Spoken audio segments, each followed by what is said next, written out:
welcome. Really enthusiastic to see all of you. We've got great turnout. We've got some wonderful panelists today. The theme is Health Equity 2.0, from aspiration to sustained action. I think you can infer from that title some of the things we'll get into today. My name is Kapama Yalpala. I go by KP. I'm a senior fellow at the Yale School of Public Health and the faculty director for Innovate Health Yale. I'm also an alum of the School of the Public Health. For context, I've started 2 different venture-backed companies. One of them was working on health equity here in the US, another working in sub-Saharan Africa, and I've also worked in the nonprofit sector. So in my own journey, I've had a lot of experience thinking about health equity through different modalities and different contexts. And so I'm really enthusiastic to moderate this conversation. Would love to first have you hear from our panelists, hear a bit about who they are, their backgrounds, and also their why. So Katie, over to you. Oh, thank you for having us. Are you going to come join us over here? Could I come sit? Okay. Oh, no, you look good up there. You stay there. Okay, my name is... I feel like I need to move. I'm feeling like I need some kinetic energy at this moment. That. You see, I'm just kind of walking. If anybody wants to stand up and move their body, please do. My name is Katie Drasser. I'm the CEO of rockhealth.org. For those that know Rock Health, we've been advancing innovation in digital health since 2011 by supporting all kinds of innovators, and we do that in 3 ways. We invest in startups in healthcare and digital health. We advise large-scale enterprises on their digital health strategies, and then we center equitable innovation through our nonprofit, rockhealth.org. And my why is actually not about the funding, and which we do tons of, and it's not about the tech. It's about just making healthcare better for more people. It's kind of that simple for me. I can't imagine not doing that. Great, thank you. Over to you, Kim. I was going to joke around and say I'm Toyin, but I'm clearly not. Hi, everybody. Cameron Matthews. I'm the Chief Health Officer with City Black Health. Our founder, Toyin Ajayi, unfortunately did have to get on the road, so isn't able to obviously join us for this conversation. But I've been with City Black Health now for 2.5 years. I can't even believe that. We are an advanced primary care practice in a full risk value-based care model for Medicaid and dual eligible beneficiaries. So in that, our focus on marginalized communities obviously has a health equity focus. It is impossible to do this work without having an understanding of the communities that we serve. And most importantly, how we must earn their trust and engagement in order to do so. My why, I'm a primary care doc, first and foremost. I really have more of a sense of justice than anything in the work that I do, in the different populations that I've served. I've worked correctional medicine, FQHCs, Veterans Health Administration, the City Block, and through all of those environments, just recognizing the impact that we need to have at the population level, and recognizing that unfortunately our health system, the way that it's currently designed, is absolutely not doing enough for the communities that need it most. Thank you so much. Thank you for passing the mic baton. Appreciate that. Good afternoon, everyone. My name is Daffodil Baez. It's a pleasure to be here with you this afternoon. Thank you for the opportunity. Currently, I serve as the CEO for the Howard University faculty practice, not the entire university, okay? Definitely not. Specifically the medical group, the faculty medical group. My background spans from private practice, management of private practice, as well as specialty care, and then proceeding on to academic medicine for the last decade. And so at Howard, obviously Howard University, many of you know, is an HBCU, but I'm actually there in my role through an agreement between Howard and Adventist Healthcare. And so we actually have a span of hospitals that are in Maryland primarily. And so we see everything from the suburban population to that Medicare, Medicaid, dual eligible, under-resourced population. And so addressing all of those needs in a way that is equitable and truly hears the need of the community, right, requires some intentionality. In terms of my why, I am first generation in the U.S. I'm Latina. My family's from the Dominican Republic. And so growing up and having to navigate the U.S. healthcare system, required some effort. For those of you who've had to do translation service, interpreter services, it became very clear that our system did not take the least of these, right, into consideration. And so wanted to be part of the solution. And that's why we're here. It is awesome to be here in this room alongside such esteemed colleagues. What a turnout today. This has been such an amazing start. It's actually I'm at Yale. I'm the medical director of health equity at Yale New Haven Health System. I'm also an assistant professor of pediatrics at the Yale School of Medicine. And I am a rising second year at the EMBA program here at the Yale School of Management, where I am a Posen Commonwealth Fund Fellow in health equity leadership. And I see a professor and a classmate, so it is full circle being up here now. And you know, I feel like the privilege of being able to share a lot of the lessons learned over my career from the perspectives of the School of Management as well as the School of Medicine. Some major players in here. I see Dean Rainey right there. So needless to say, a little bit about me. I was born and raised in Western Canada. I moved to New York City when I was young. I grew up biracial in Canada, which isn't much to talk about. But when I moved to America, I very quickly learned I was a black man in this country. And my father taught me a lot about what that meant. I was denied a lot of America's racial trauma. I wasn't racialized that much as a kid. I was just a Canadian. I was just a kid. It wasn't my experience. Quickly, needless to say, I learned that.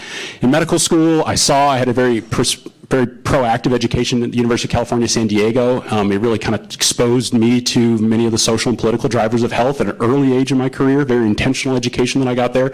I did my residency at NYU, where we spent half our time at Bellevue.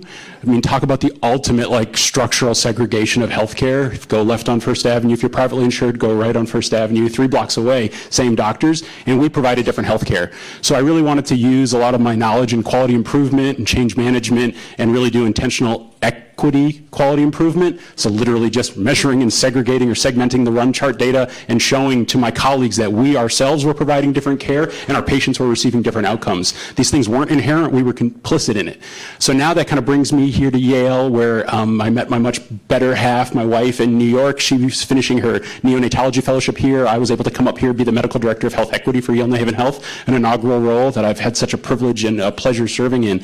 And I would say my why, I'm a new dad. I have a 3-month-old at home, and I lost my dad at 54 because of American sick care, because of our broken healthcare system of a preventable disease that absolutely should have been caught and treated.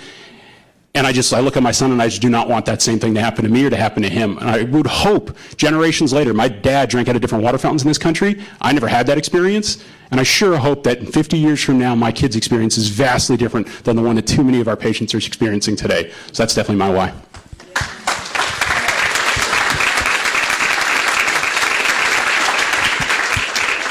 Thank you so much. And that's why I really like to start with our whys, because you know, for me, my why is my parents were immigrants from Ghana in West Africa, and I was born here, and very similar challenges in terms of navigating healthcare here, and my mother suffered from different mental health challenges. And so I think when you talk to people that do this work, I think it's always important to anchor ourselves. This isn't just a job. There's usually a reason that we're compelled to get into this space, or a reason that you're in this room. So I really appreciate everyone sharing a bit of that just now.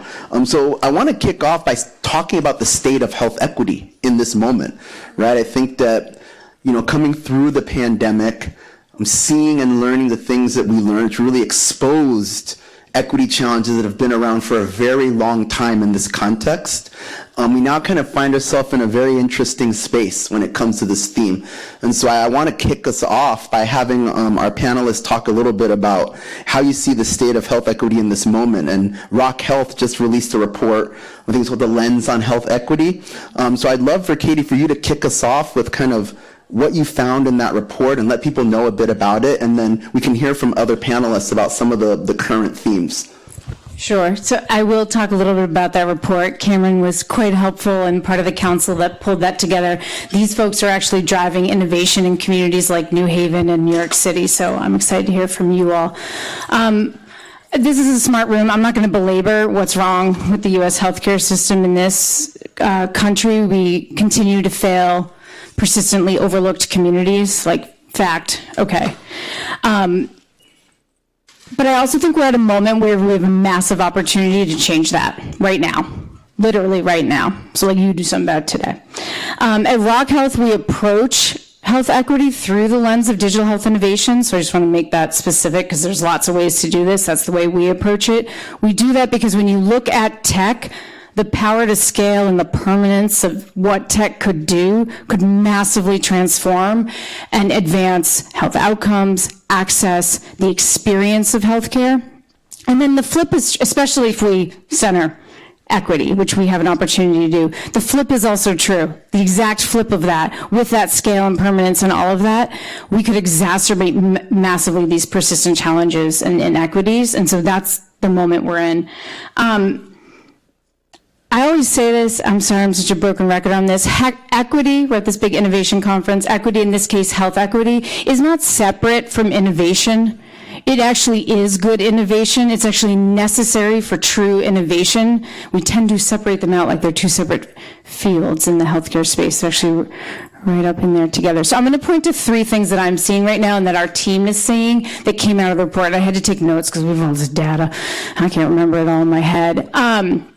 And that's why we have an awesome team. So here are 3 things that we're paying attention to as it relates to your question. One of them is the $93 billion that it costs us to not address these health equities. And what that means is that people who are paying for healthcare are starting to pay attention to more equitable solutions. Good. The other thing we're seeing is over the last few years, we had massive growth in venture investment in healthcare. We just had the healthcare panel, 254% growth year over year over the last few years, in a large part because of the pandemic, but for other reasons too. We're now seeing a contraction in the investments. What that is causing and what we see that as is an innovation maturity curve. And where we are in that curve is actually kind of cool. We're paying a little bit more attention to and some much needed focus on outcomes. So not just how big was the deal size, how much money went into the thing, but how good was the deal? Is it actually getting people better? That's good. That's something to pay attention to. In fact, in Q1, we had 133 deals. That's holding steady. The dollars are just smaller. The deal sizes are smaller and the total dollars are smaller, but the activity is still there. The innovation is happening. I think that's good for health equity. Because if you actually want to figure out these metrics and there's more attention being paid to what do we mean by doing good in this work, entities like DIME and others. So that's exciting. And there's a lot we can do with that. And the third thing I'll just say is around patterns in consumer adoption of digital health. It's sort of long, historically been a myth that this is like a luxury to wear this whoop I got on. These are luxury things. Digital health is actually tons of different things. And it's not just a luxury. These aren't just luxuries. First of all, it's here to stay, because what else is our plan, by the way? But we found the opposite is true. So let me tell you, Black folks, LGBTQ folks, this is all in the US, women, rural folks, older folks, are actually using digital health more than their younger, male, white counterparts. Let me just take Black folks in the US, then I'm gonna wrap it up and hand it to Cameron. Black folks in the U.S. are using digital health 1.2 times more than than their white counterparts and others. There's a huge demand and shown to already be using it. They are also the least satisfied with digital health in the country. By the way, they also have 1.3 trillion in consumer spending power. So to me, that's a business opportunity where we could actually accomplish a bunch of goals all at once. And so that's something we're paying attention to is actual consumer adoption and demand right now, and where we kind of need to rethink where the opportunity actually is. So over to you. There's a couple things we're seeing, and I'll pass it along here, but to me, that's what marks this moment and what makes it really exciting about what we could do today. Thank you so much, Katie. Okay. I'm asking for forgiveness in advance because I'm probably going to get a little preachy. I have yet to really see the recognition of what actually needs to occur in order for us to address health equity. And that, for me, is the fact that we are missing the foundations of a health system in this country that can provide services to all members of this nation. That to me is absolutely connected to the fact that we don't recognize the importance of primary care. We pay absolutely minimal amounts of funding into primary care systems. We have absolutely no public health infrastructure. So when I'm talking with founders, innovators, and the like, and they're coming with these very specific solutions, my first thought is that's a Band-Aid. It is not addressing equity if all you're doing is seeking out one outcome at all. What I actually think we need to lean on in the system and really think through as innovation is how tools that you're creating, you're brainstorming, can help the ecosystem in which we provide holistic services to our communities. How we actually are able to collect the data that's necessary to then discover new solutions. I think it's all well and good and necessary for us to be innovative around short-term solutions. Obviously, for any of the funders in the room, you want to see short-term ROI, and I understand that. But the only outcomes that really are going to make an impact from an equity standpoint are actually longer term than a 12-month turnaround. For us to think of prevention, chronic disease management, we need a system and we need tools that actually bolster the public health infrastructure and the primary care infrastructure. And I'm seeing minimal of that. Minimal.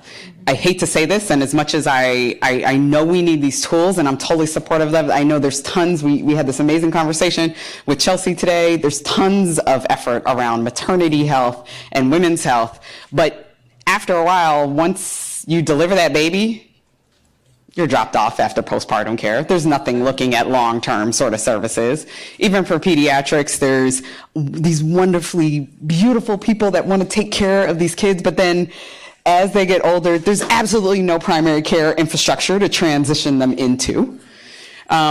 So what I'm proud of in City Block is we're attempting in every way to build a more holistic model. It's of course not reaching everyone, but we have never said that we're going to be the only solution, nor should we be, and nor should anyone put that pressure on us.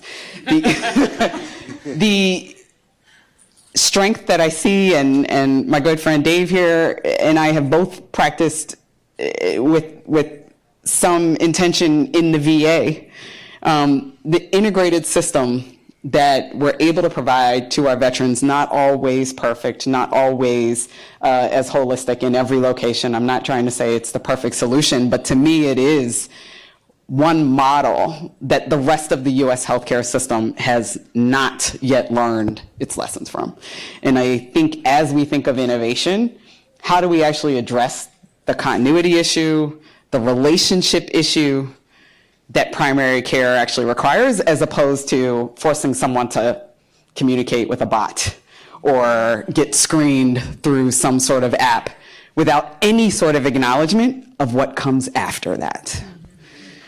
So I'm pushing all of you from an innovation standpoint and an equity standpoint to say we have to do better, because I'm not seeing solutions that are addressing anything from a holistic manner. Thank you. Over to you. So, being in academic medicine for the last decade, I'll probably be your second call to action following Dr. Matthews. Because when we look at these solutions, right, what's very interesting is the fact that all of the tools are great and well and good, but at some point you actually need a human to implement them, right? You do actually need a clinician at some point in time to interface with the person who needs care, even if they are supported, right, and have all of the amplifiers in place. And so when we ask about what the state of equity is at the moment, we know that we're seeing, we saw this huge spike, right, in applications for healthcare careers, which is wonderful. But I will say, from the perspective of an academic medical center, my call to action to all of the folks in the room is to engage with whatever academic medical center might be closest to you or you might have some alignment with. Because what's happening in the AMC world is that not only do we have to attempt how to figure out and go out after research dollars, right, and continue our grant funding and all of that, which allows some of our thinkers and creators to continue to do their work, but we also have to attempt to compete in a market that is increasingly difficult, right? And so somehow you're supposed to be able to be a researcher who also understands how to manage risk in a patient population. There's not that many around, right? And so I would just encourage you, please, to ensure that you are aligning with an AMC as part of, at the very least, the stakeholders with whom you're having a conversation. Because AMCs tend to see the most acute patients, right? When the situation gets complicated clinically, typically you end up seeing them. We're the second and third opinion crew, right? And so there's actually quite a bit of expertise in terms of what needs to happen and what those solutions need to look like. But unless we're having a conversation actively with the folks who have the creative talent and the technical capacity to build out those tools, that can be difficult.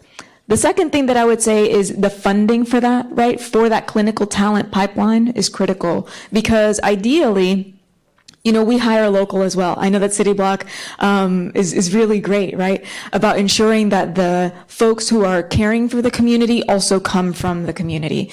We also, in particularly in the district in DC, have a similar staffing model. And I'll tell you, unless you fund that type of staffing model intentionally, right? Unless you fund those clinical pipelines, whether they're nurses or techs or physicians or whatever they are, it's not sustainable only on tuition dollars. So something to think about as you craft solutions with a community stakeholder conversation in mind.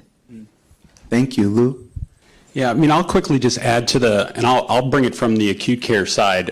I'm a pediatric hospitalist, so I take care of sick kids in the hospital, but most of my leadership work happens to be in the adult population just because of revenue. Adults make up the most revenue, most dollars in our health system. They contribute the most costs. They tend to be the sickest patients, and they tend to have a lot of disease that isn't curable, chronic, poorly managed in our country, chronic disease.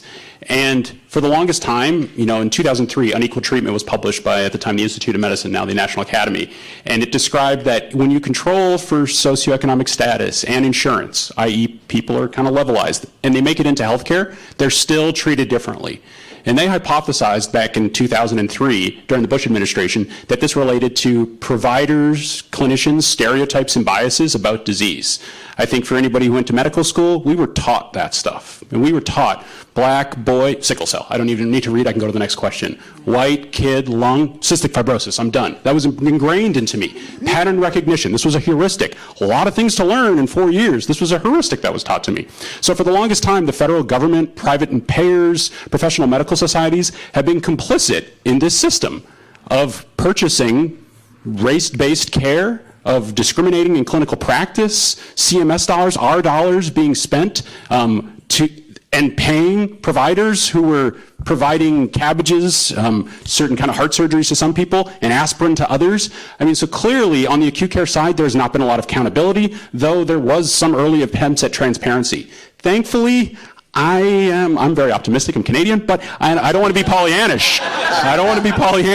I do think that there seems to be a little bit more accountability with the Joint Commission now elevating health equity as a national patient safety goal. There is no higher standard of patient safety. With CMS in this administration really prioritizing health equity as a fundamental pillar of quality and of payment reform. So now there will be differential payment to hospitals who take care of patients who are dual eligible, who attest to structural commitments to health equity, who screen their patient population for social drivers or social determinants of health.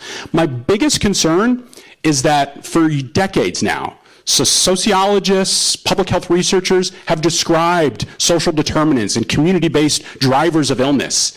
And now a lot of pressure is being put on allopathic clinicians and hospitals to cure a problem that we are not the experts in, that we did not publish over the past 3 decades on. And so what we're going to do is, all right, I'm going to give you a little prescription of transportation, I'm going to give you a little food insecurity, I'm going to give you a little voucher. We're going to play a game of whack-a-mole in healthcare, and we're going to be paid to do that, as opposed to understanding, interesting, these aren't just health-related social needs at the individual level, they seem to congregate or aggregate in communities.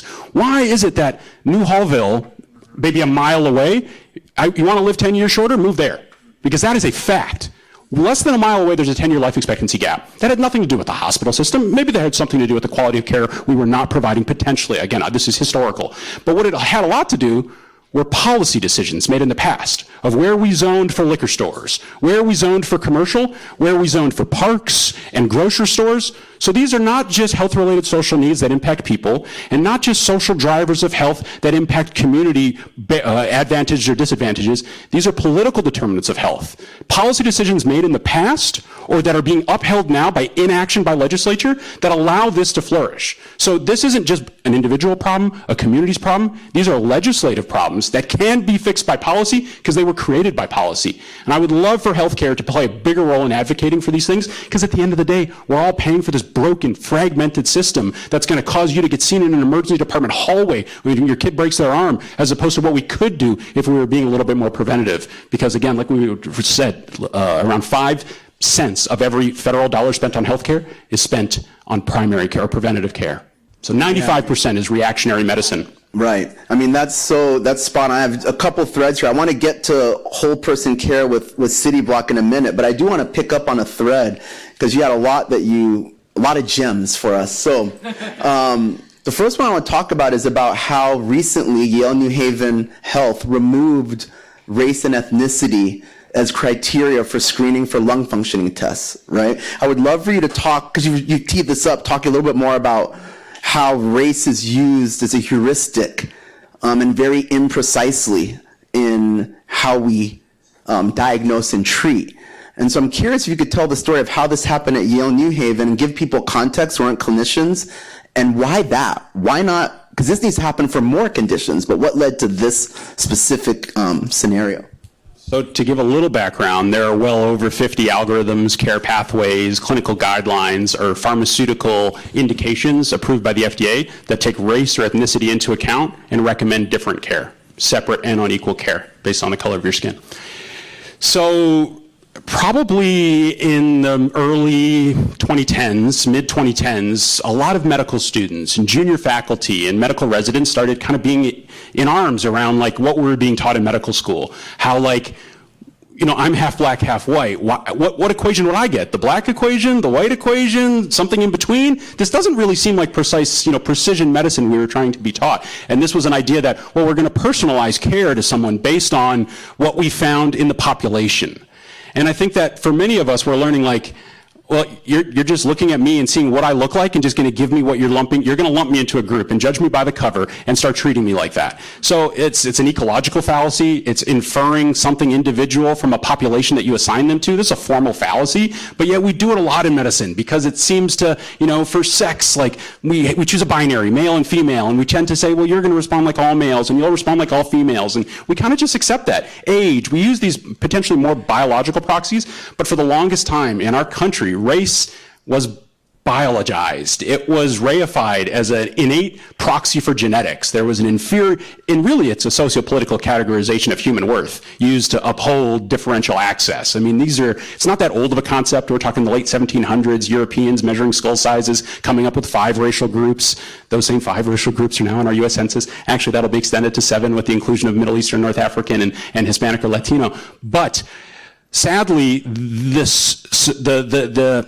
shortfalls or the pitfalls of society, healthcare is just a microcosm of society. So we are not immune to the biases of society. We are just have power and privilege within 4 white walls of healthcare, and we are able to act with general impunity, it seems. So for the longest time, we were providing race-based care. The most classic example is in kidney disease. So there's a tool. It's the most commonly ordered lab test in our health system, a basic metabolic panel. It's a blood test. And from that, you can measure a protein. It's called creatinine. And based on someone's age, their height, their weight, their creatinine creatinine, you can gauge how well their kidneys are functioning, because the kidney's job is to get rid of that protein in the blood.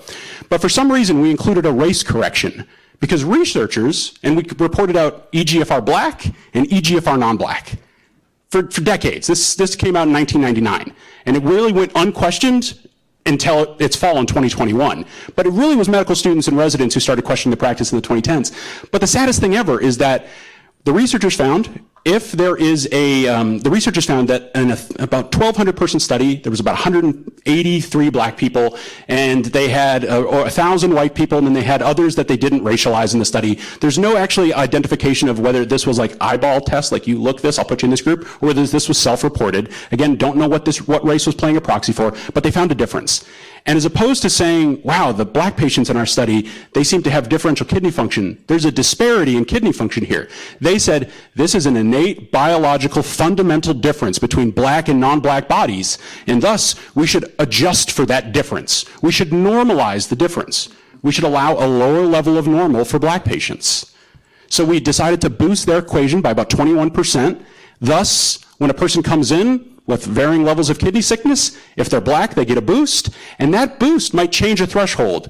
Kidney disease, progressive, worsens over time, so there's certain thresholds that we refer you to a kidney specialist, that we would start you on a different medication, that we would refer you to dialysis, get you on the transplant list. So if you're getting the boost, you're now being made to look healthy, and you're being denied access to transplantation, denied access to dialysis, denied access to medications that might prevent the deterioration of kidney disease.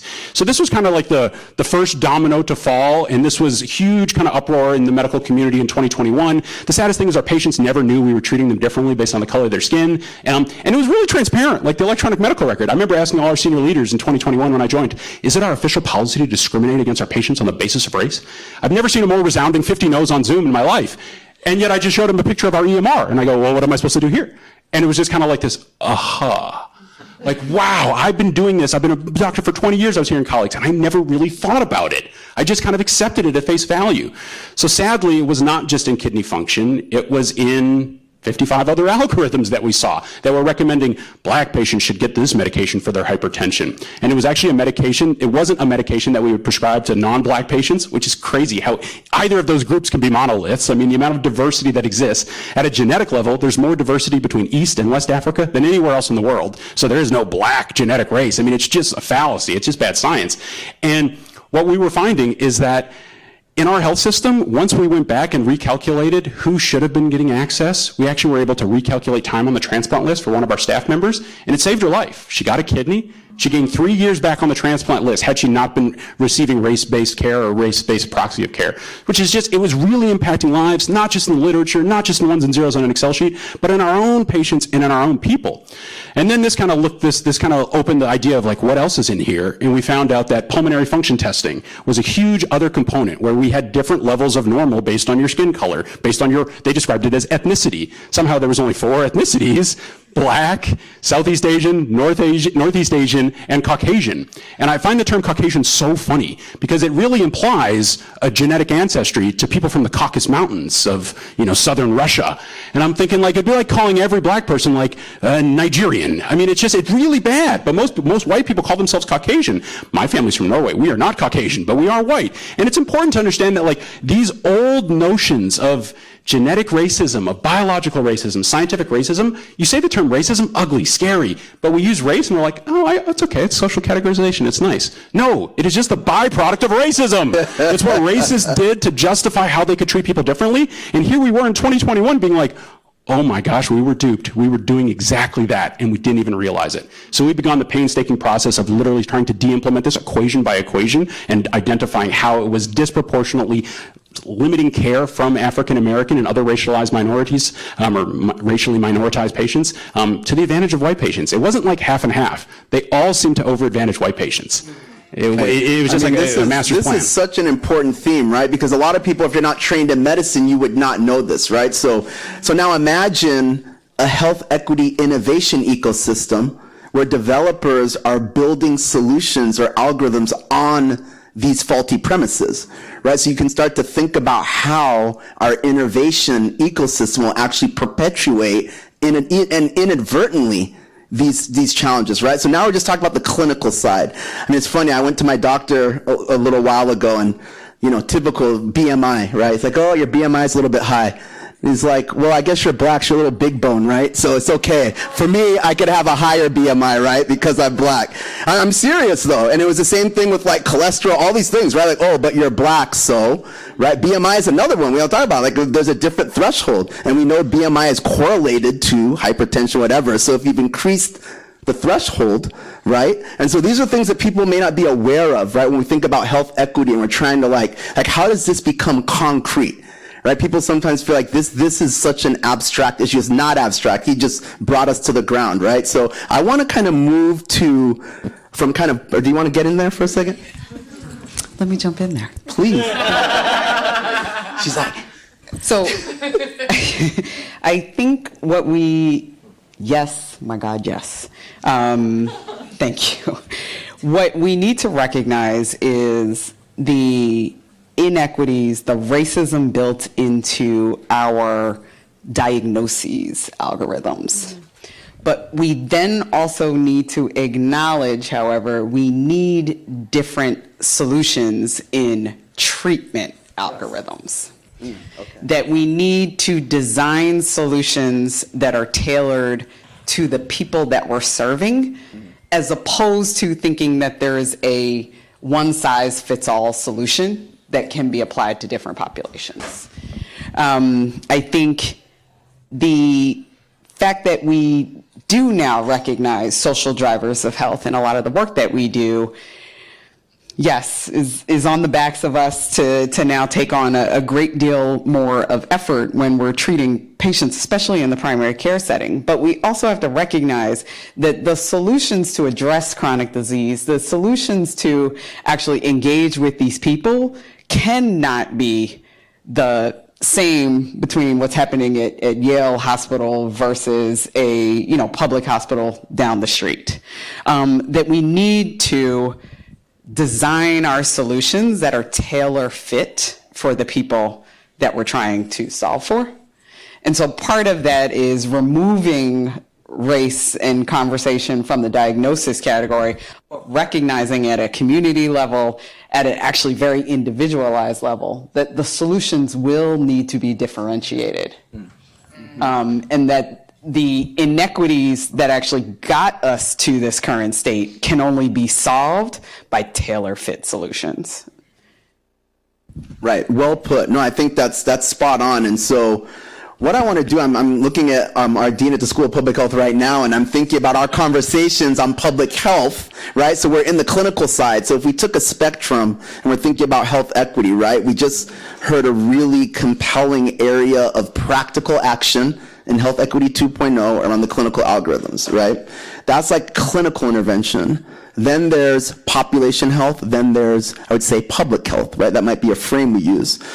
City Block is doing a lot of really important work thinking about whole person care, as has been framed by our panelists. So thinking about not just the clinical care, but the other elements. So I'd love for you to talk a bit about your model and how you think about this, what you just described, the need for kind of personalizing care, but also thinking about these underserved groups at a population level, and kind of give us that lens. Yeah.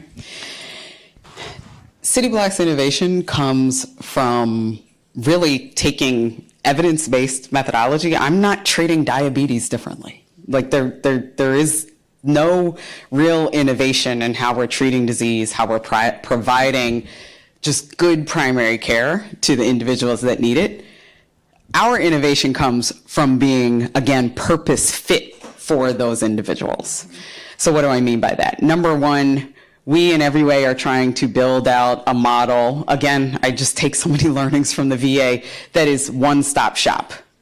I cannot send the people that I'm serving to specialists all over even a single campus like this. I want as much as possible in my primary care setting, integrated together, communicating together, creating care plans, setting goals, and working alongside the patient, as opposed to the very paternalistic form of medicine that we have in this country. We are in every way trying to make sure that everything that we do for our members is one-stop shop. I'll give you an example. We have a very advanced behavioral health model in which I actually have full psychiatry embedded in all my primary care teams.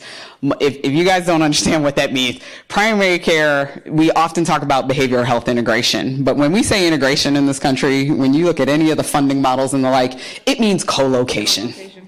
It does not mean integration. We actually integrate full psychiatry into all of our care teams. So I am taking care of schizoaffective disorder right before someone's diabetes, right before someone's COPD. That is pretty much unheard of. And what is, and unheard of in the sense, we didn't create this in any sort of way. These are not solutions that we, have done the randomized controlled trials around. This is out there in the literature about the importance of actually integrating behavioral health and physical health. The problem is no one is doing these type of innovations, meaning evidence-based medicine, for the people that are facing the inequities. So our behavioral health model is really meant to partner with our members. We are not afraid to take care of serious mental illness and addiction. So we are treating addiction right alongside a patient's diabetes, right alongside their hypertension, having these full-fledged conversations. So I have one of our nurse care managers go into the home of a patient. So first of all, we're multimodality. We don't believe in this concept of virtual first. If you're treating underserved populations that have vulnerabilities, there's absolutely no way you're going to actually gain their trust if you force them to do it on a screen first. So we consider ourselves multimodality. We will come to the home. We will meet you on a park bench. We treat patients outside in the community because that's where they're comfortable. Some like the formality of coming into our clinics, so we will always have brick and mortar there as well too. One of our nurse care managers went into the home. This was a patient of ours who needed to get their next dose of a long-acting injectable. And this is for pretty advanced psychosis. You no longer have to take daily pills. You can get an injection, which could treat you a month, 3 months, 6 months, depends on where you are in the course. For that very same visit with the nurse in the home, we had 6 other individuals on a Zoom call. We had their pharmacist, their psychiatrist, their primary care doc, their community health worker, and a couple of others. I'm not even remember which one. Nowhere else in the healthcare system, not even at the VA, have I seen that level of integration where I didn't have to make the patient repeat themselves. We all understood the care plan. We jointly asked questions. We had a conversation, and we were really wrapping around that patient in every sort of way. That's the innovation that we're doing. It's not about the fanciest new technology. It cannot be. We have the solutions. This is the issue, and I'm so passionate about this. We have all the solutions that we need. We just need to figure out how to get it to the people that need it the most. And so that's where that's my challenge to all of you, and what we are constantly asking ourselves. How can we bring about these new solutions, not the new blood tests and everything, yes, they're fancy, all that different stuff, but how do we actually get it into the homes or in that exam room or on that screen with that patient that otherwise isn't receiving it? Part of our problem with health equity is that we're only treating the people that are coming into our walls, into our doors, guys. We're not in any way really expanding solutions to the broader community, nor accepting accountability for them. Especially in medicine, if they don't come and see us, it's not our problem. That's our general stance. And so part of what I enjoy about our value-based model and why it's so fitting for a primary care practice for a marginalized community is I have full accountability for these members, regardless of whether they get care in our doors or not. Whoever they go see in the ecosystem, if they're traveling and they come up here and they see Lou in the hospital and all this different stuff, they are still my responsibility, definitely financially, but therefore I'm incentivized to co-manage that patient. And we very rarely have that conversation as a medical system as well too, how we actually co-manage patients in an ecosystem. We are very individually driven within our traditional medical model. That describes a bit of our innovation. Right. Thank you for sharing that. I think, and you're, a lot of the anchor of your model. So we're working on at the Yale School of Public Health a case study on City Block that some of you may have been exposed to. We've been testing in some courses, looking at the equity-driven trade-offs and thinking about different populations to serve. and how you kind of think about who you may serve and not serve at any moment in time. So really it's been great to work with the City Block team on that and to expose folks to those types of dilemmas. They're not just economic dilemmas, they're population health ones. Before I have a question for Katie on solutions, but before that, Daph, as you're hearing Lou and Kim, what's on your mind from a Howard lens in terms of community health, population health, and how it interfaces with the clinical side? Yeah, it really is so important to get out of this ivory tower type of thinking, right? You have to be willing to go out into the community. And so what that also means is that you have to be willing to, in some cases, be a little humble, right? Be a little vulnerable and choose to create relationships with community-based organizations that already has gained the trust of the population that you are attempting to reach. I see, solutions around attempting to increase uptake in clinical studies, right? For example, trials, research trials, and those are good efforts, but I can tell you that even being an established organization, right, part of the effort that we've been undertaking lately is collaborating with, organizations as simple as the local churches, right, the local community centers, the local shelters, whatever that is, because when it comes to where each patient needs to receive care and to receive services, they will ultimately stick with who they trust, right? And if you haven't built that relationship with that person who happens to be categorized as a patient when they're interfacing with you, but who otherwise is just a community member who has needs and aspirations, right? You're not going to secure their business. And so whoever is able to, whether it's by proxy and collaborating with someone in the community to then build trust themselves, and oh, by the way, be willing to take the feedback directly from the community about what their experience has been, those are the folks who will win and who will have longevity.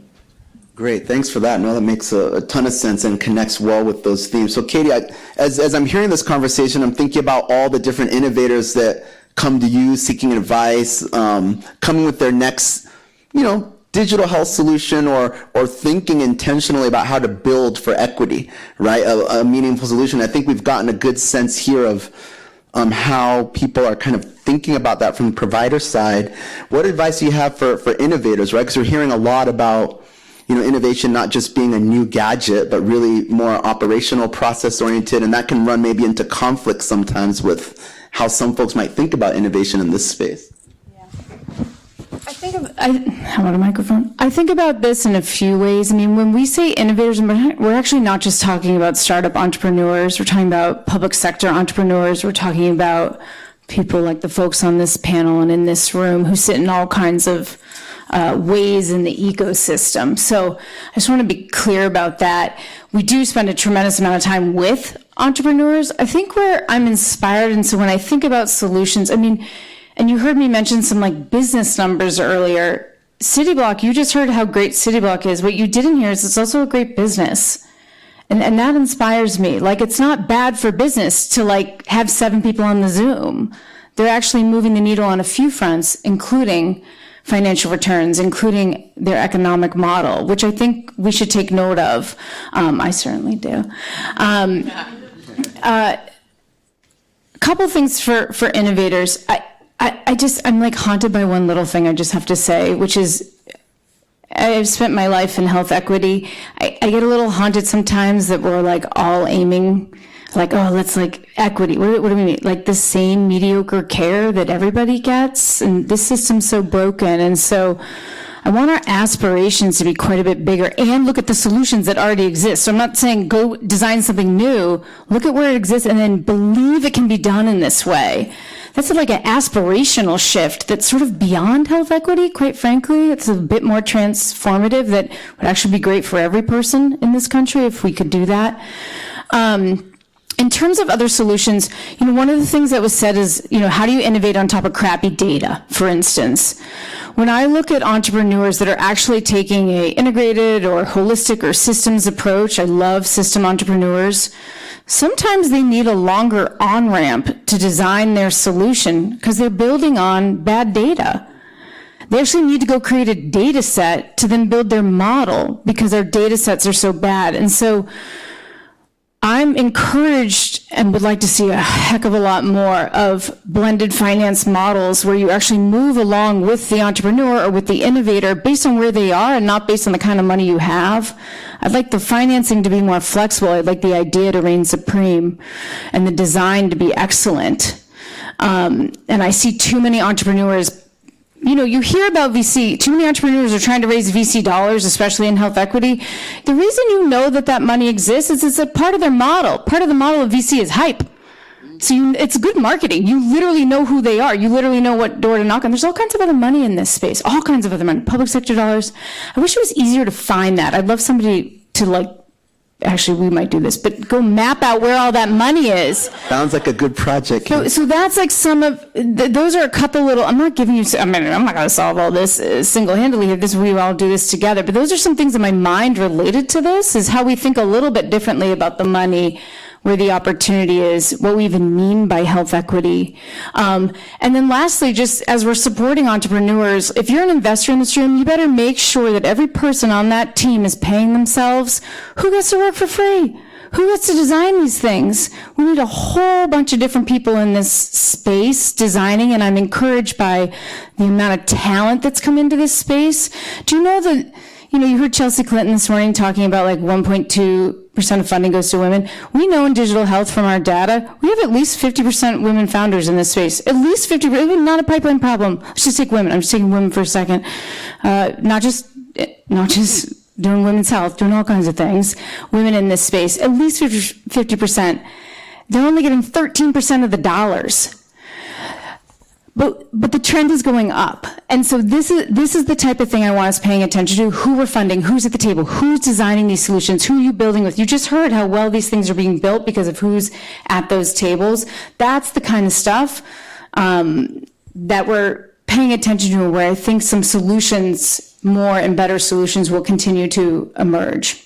That's great. Thanks for that. I'm mindful of time. I want to open up for some Q&A. One thing I just want to flag, 'cause I don't want to lose this, is that another issue we have in the space is a lot of health equity innovation gets pinned into the Medicaid space, right? And City Block also supports dual eligibles, so groups that are Medicare and Medicaid, so low-income or low-income elderly people, right, who are also on Medicaid. But the opportunity is bigger. So I think part of the conversation is, how do we stretch the thinking out of just saying health equity is about Medicaid dollars and thinking about all the other people we're missing if that's the only mechanism? But I want to open it up to some questions. I'm sure there's plenty of questions here, so I think it's a small enough room, so I don't mind if people just jump in. Yeah, my name is Lisa Gard. I asked a question earlier today too, so sorry I'm taking up. But I wanted to really mention something because it speaks to everything you guys are saying. And I haven't heard it yet today, and I just really need to say it, but it's about lifestyle medicine, which is this newer field of medicine that is definitely holistic. It's patient-centric. Puts the patient in the middle of all of the care that they're receiving. It does address emotional well-being. It does address their social communities. It does address their diet, nutrition. I have a lifestyle medicine practice. I do cooking classes. I do exercise classes. It is sustainable financially. And I'm part of a group called Health Equity Achieved Through Lifestyle Medicine, where we talk about these issues on a national scale, that American College of Lifestyle Medicine is funding one person from every FQHC in the entire country to get fully certified in lifestyle medicine, to bring lifestyle medicine care to every FQHC. And there are a lot of great models for how that improves the health of those communities. And especially if you're doing a Medicaid full risk model, this is the kind of care that you definitely need to put into place, because it will give you the best results, return on investment. And so I just wanted to make sure that that gets into this conversation. I'm very aware of lifestyle medicine. I couldn't agree with you more. I'm on a panel at their national conference this fall. We're building in a lot of patient education as well as actually clinical pathways into our care model with the American College of Lifestyle Medicine. So I'm in full support. From a primary care standpoint, for those of you who aren't clinically trained, there's a fair amount of chronic disease approaches that actually start off, if you read the algorithms, it says modify lifestyle. Modify your lifestyle. But they don't train us on how to actually educate you on how to modify your lifestyle. They'll tell you go get exercise and eat better. Exercise and eat better.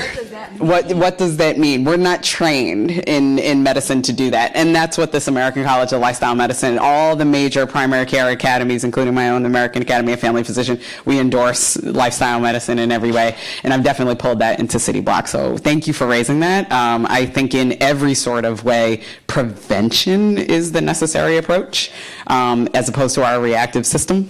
So thank you for that. But I just quickly want to add to that. I think you're 100% right, but I think for its success, we can't be naive of this friggin' ecosystem we're stuck with of sick care. You lowering costs by preventing it decreases hospital revenue, decreases farmers' revenue, decreases medical devices revenue, taking money out of shareholders, very powerful lobby. So like, does the hospital really want healthy people? And like, until you can wrap your head around the moral dilemma and cognitive dissonance that I get as a clinician, being like, of course I want healthy patients. Until we kind of can really truly start paying people to do well and do good, as opposed to like, we kind of have an incentive to have sick people and keep them coming back. And yeah, we pay a readmission penalty, but we probably still make more money on the revenue of them coming back. So we really need to better fund and pay for healthcare that aligns those incentives of patient outcomes. Because right now we're just making a lot of shareholders a lot of money. And the patients aren't benefiting that much. There are revenue models for hospitals. Like if there's hospitals out there, so that there are. So this is wonderful. I'm going to steal your microphone if that's all right. So I wasn't planning on asking a question. Thank you so much. Very inspiring panel. I want to go from both the really small micro level of how deep you went in the GFR discussion to the wide of financing in healthcare. And I just want to point out that we have significant inequalities here in New Haven. So as someone practicing here, and it doesn't take much to look at this building and look at Newhallville, or for example, even in our health system, to look at, for example, the Smilo Cancer Center right across the street from the Connecticut Mental Health Center, in a beautiful brand new building with then a mental health center that is literally falling apart. And I just want to think about sort of how we finance healthcare and to look really deeply at those structural factors for why the dollars flow to where they flow, and whether there is health equity implications that we can try to, I don't know, Cam, I'll pick on you because you were at NASM last week, and see if there's ways that we can use this data to better equilibrate the relative value of what we do. That's part of the Academy's advocacy at this point, to not just change individual financing in this completely malaligned incentive of the fee-for-service model, but to also look at the infrastructure support in order to do so. Yeah. Yes. I don't know what else to say. There needs to be broader support, and part of why I think Daffodil's point is so critical around it being community-based. I think we look at these fancy ivory towers as the infrastructure that needs to be stood up. The number of beds, and they keep expanding in areas, as opposed to, can we just set up more primary care practices? Can we fund more community mental health centers that aren't crumbling? I completely agree with you. I think the infrastructure support is backwards just as much as the payment financing approach. Great, thank you. I think time for one more question. Sorry, yeah, here. Not so much of a question, but a comment. Terrific panel, by the way.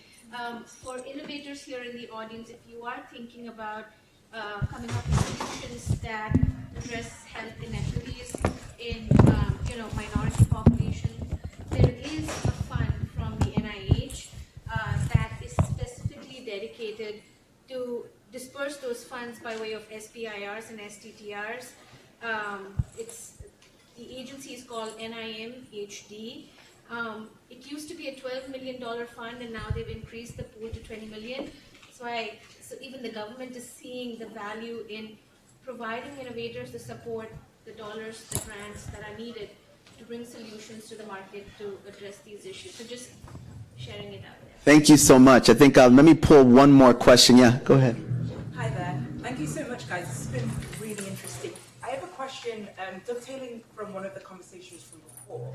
There's been an explosion in consumer health, startups. A lot of the Huberman-esque vibes of people trying to take primary care into the private sector. Is that good?